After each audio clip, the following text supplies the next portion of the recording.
పితా పుత్ర పవిత్రాత్మ నామమున ఆమె. రోమీలకు రాసిన లేఖ 10వ అధ్యాయం 9వ వచనంలో, నీ నోటితో యేసును ప్రభువు అని ఒప్పుకొని మృతుల్లో నుండి దేవుడు ఆయనను లేవనెత్తనని నీ హృదయంలో నీవు విశ్వసించినచు నీవు రక్షింపబడుదువు. ప్రతి క్రైస్తవుల జీవితంలో యేసు ప్రభువు శిలువ మరణం ద్వారా మనకు రక్షణ దయచేసి ఉన్నారు అని విశ్వసించాలి.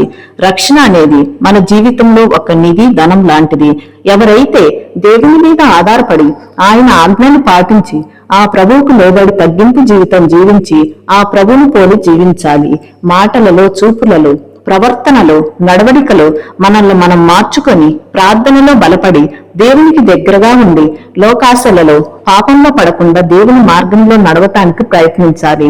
ఆత్మను రక్షించుకోవటానికి శరీరం నశించిపోతున్న బాధలు వ్యాధులు ఉన్నా సరే దేవుని స్తుతించి ఆరాధించి గణపరిచినప్పుడు రక్షణ పొందుకోగలం. యేసు మరణ పునరుత్థానం సాధించిన విజయమే రక్షణ. నిత్య జీవం పొందటమే రక్షణ.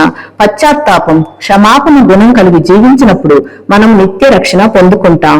పాపం అనే జీవితం విడనాడి పాపులను రక్షించే ఆ ప్రభు నామంలో మాత్రమే మనకు రక్షణ, స్వస్థత దొరుకుతుంది.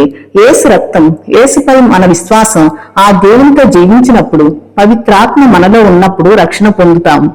యేసుక్రీస్తుని ప్రభువు అని ఒప్పుకొని హృదయంలో విశ్వసించి నోటితో ఒప్పుకొని రక్షణ పొందుకుందాం. ఆమేన్.